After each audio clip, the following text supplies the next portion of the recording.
Salam, selamat pagi untuk kita semua. Perkenalkan, nama saya Yohanes Baya dari Fakultas Pertanian Universitas Jenderal Sudirman. Di sini saya akan mempresentasikan tentang biofuel. Ini kelompok kami yaitu kelompok 9. Nama yang pertama itu Siti Nur Afifa, kedua Maulana Bimantara, ketiga itu Sesiana Novita, keempat saya sendiri Yohanes Baya. Kita langsung lanjut ke materi. Pertama itu pengertian dari biofuel. Biofuel adalah listrik yang dihasilkan dari biomasa, umumnya melalui pembakaran bahan baku atau produk turunan, misalnya biogas, yang menggerakkan turbin pembangkit listrik. Biopower seringkali meskipun tidak selalu dihasilkan bersama dengan bioheat. Bioenergi mempresentasikan proses heterogen antara bahan baku biomasa dan teknologi konversi. Pada generasi pertama, biofuel cair didominasi oleh bahan baku yang berasal dari produk pertanian seperti biji-bijian, gula, dan minyak sayur. Bahan baku non-pertanian seperti hasil hutan dan residu industri dan limbah kota. Dan pada tingkat lebih rendah, residu dan limbah pertanian mendominasi dalam generasi bioheat dan biofuel yang menghasilkan jauh lebih sedikit persaingan dengan produksi makanan dan pakan ternak. Sejumlah negara yang telah menetapkan target nasional dan regional untuk energi terbarukan, hanya beberapa yang telah menetapkan target spesifik untuk bioheat dan atau biofuel, termasuk Jerman, Irlandia, Jepang, Selandia Baru, Norwegia, Rumania, dan Amerika Serikat. Sejumlah besar studi melakukan analisis siklus hidup atau LCA untuk bioheat, biofuel, dan rantai biogas. Hasil penelitian tersebut menunjukkan bahwa walaupun ada variasi substansial dalam GRK dan keseimbangan energi, sebagian besar menunjukkan penghematan emisi GRK yang lebih baik bila dibandingkan dengan penggunaan energi fosil. Efisiensi energi rata-rata untuk sebagian besar tentang rantai biofuel antara 0,3 dan 0,8 mJ per mgout, dengan beberapa studi yang menunjukkan nilai di atas 1 mgout per 1 mJ per mgout. Ini merupakan penghematan energi fosil yang signifikan bila dibandingkan dengan efisiensi 2,1 mJ per mgout untuk gas alam dan 2,8 mJ per mgout untuk pembangkit listrik tenaga batubara. Penghematan serupa dalam penggunaan energi fosil ditemukan pada berbagai rantai bioheat bila dibandingkan dengan gas alam dan bahan baku minyak sebagai bahan baku. Ini gambar dari Global Climate Energy. Lanjut, dalam kebanyakan kasus target tidak spesifik berkenaan dengan jenis energi terbarukan dan karenanya mencakup untuk lain seperti angin, matahari, atau air juga. Energi dari biomasa secara luas dipandang memberikan kontribusi penting di masa depan. Beberapa negara telah membuat target spesifik untuk bioheat, dan biopower seperti Norwegia, Jepang, Jerman, Irlandia, dan Romania. Fall-in type atau harga minuman yang diterima produsen listrik terbarukan diterapkan oleh pemerintah di atas harga pasar dari jenis energi. Jika produsen listrik terbarukan termasuk biopower berencana menjual energi mereka ke jaringan, tarif fall-in sering dibedakan relatif terhadap sejumlah faktor, termasuk kapasitas pabrik, teknologi sering terkait dengan biaya produksi, lokasi dan atau kinerja lingkungan dan energi, dan dapat didefinisikan secara langsung sebagai harga umpan masuk per kW atau sebagai primisi di atas harga kisi selanjutnya. Mungkin akan menurun dari waktu ke waktu. Ini teknologi yaitu teknologi biopower, bioheat, biomasa gasifer. Pembangunan pembangkit listrik tenaga baru dan terbarukan atau EBT harus segera dilakukan melibatkan swasta dan investor baik lokal maupun internasional. FIT atau feed-in tarif disesuaikan agar memberikan nilai ekonomis pengembangan proyek pembangkit listrik EBT. Ya, selanjutnya itu pemanfaatan biopower di Indonesia. Pemanfaatan biopower di Indonesia sendiri itu bioenergi sebagai salah satu solusi pemenuhan kebutuhan energi listrik terbarukan menjadi salah satu fokus dalam kegiatan pembangunan sumber daya energi terbarukan di Indonesia. Kelapa sawit adalah salah satu sumber daya alam yang terdapat di Indonesia.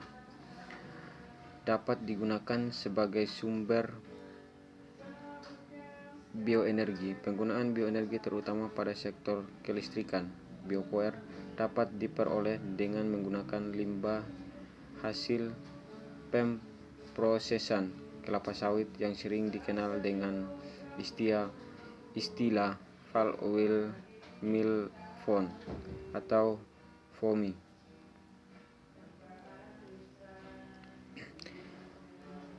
Salah satu potensi yang digunakan sebagai bahan baku untuk bioenergi adalah kelapa sawit. Kelapa sawit dimanfaatkan sebagai bahan pasar berbuat dari biodiesel.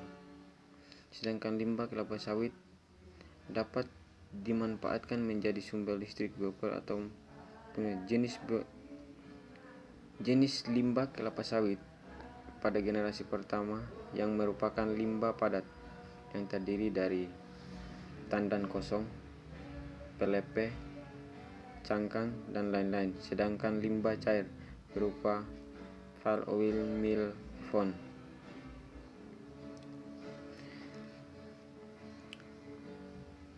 FOMI adalah salah satu limbah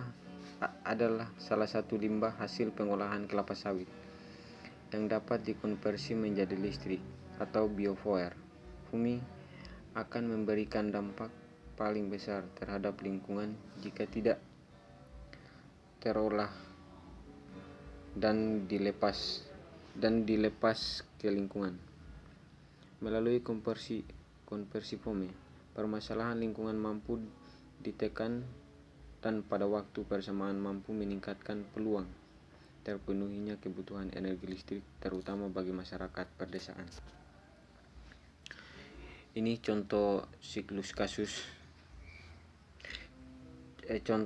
kasus di Desa Talau dan Desa Tanjung Beringin, Kabupaten Pelalawan, Provinsi Riau. Desa Talau dan Desa Tanjung Beringin dianggap mewakili aspek yang ingin dikaji dalam penelitian dalam penelitian ini, yaitu manfaat bagi masyarakat pedesaan. Listrik yang digunakan salah satunya berasal dari limbah foam PKS XPT yang bekerja sama dengan PLN untuk memproduksi listrik. Berikut adalah hasil turunan kelapa sawit PTY. Ini ada tabel presentasi kapasitas bagi bagian turunan kelapa sawit, tandan buah segar. Ini ada tabel jenis turunan TBS per ton TBS per ton Ya, kita lanjut. Dari hasil pengolahan limbah foam menjadi biofuel, diketahui rata-rata listrik yang dihasilkan dalam 1 tahun dari keseluruhan tandan buah segar atau TBS per ton dapat menghasilkan foam sekitar 65%. Berikut adalah jumlah produksi selama tahun 2016. Total jumlah listrik. Berikut jumlah total listrik yang dihasilkan tahun 2016. Jumlah listrik yang dihasilkan foam, jumlah listrik yang dihasilkan biomasa, total listrik dihasilkan foam dan biomasa, total kebutuhan listrik. Ini mekanisme penjualan listrik ke PLN. Excess power merupakan kelebihan listrik yang dihasilkan oleh sebuah perusahaan dalam kegiatannya sehari-hari. Kelebihan listrik tersebut berasal dari total listrik yang dihasilkan oleh pembangkit listrik. Dalam hal ini berasal dari bioenergi. Spesifik foam melebihi total kebutuhan listrik internal perusahaan itu sendiri. Melalui mekanisme ini, perusahaan dapat menjual listriknya kepada PLN untuk memudahkan PLN dapat menjual kembali ke masyarakat. Berikut adalah mekanisme excess power. Ini mekanisme excess power. IPP merupakan perusahaan swasta atau badan usaha milik daerah atau BUMD, badan usaha milik desa, BUMDes, yang bertugas untuk menyediakan kebutuhan listrik di setiap daerah. IPP dapat menjual langsung listriknya ke end user dengan aturan-aturan yang mereka sepakati oleh kedua belah pihak. Dan juga IPP dapat bekerja sama dengan PLN dengan harga yang telah ditentukan pemerintah. Berikut adalah mekanisme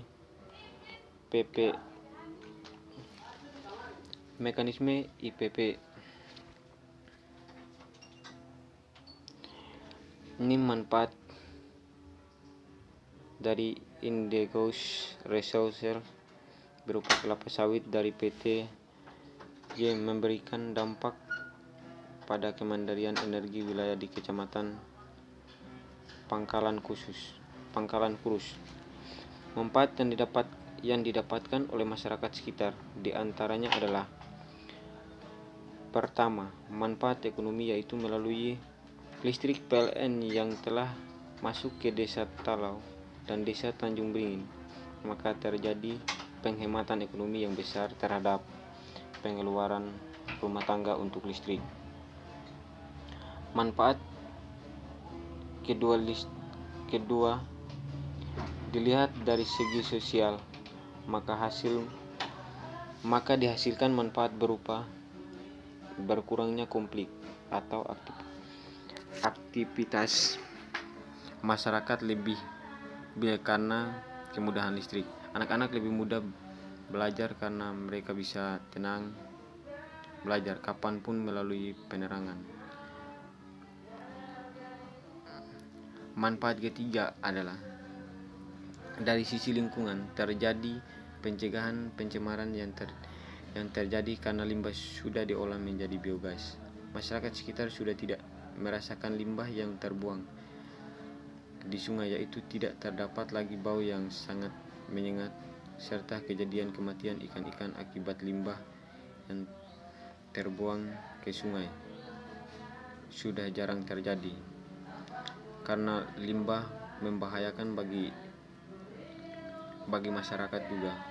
Makanya harus dimanfaatkan limbah itu dengan sebaik mungkinnya, dengan salah satu contoh dengan mengelola limbah dengan menggunakan biogas.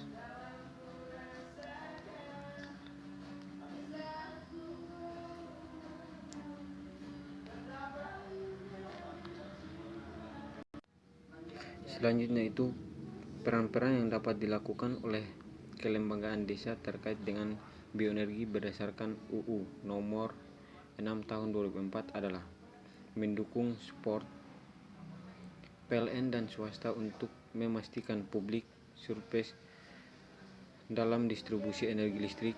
Dalam hal ini yaitu memastikan pengecekan setiap rumah tangga memiliki kontrol meter mengenai penggunaan di setiap rumah tangga.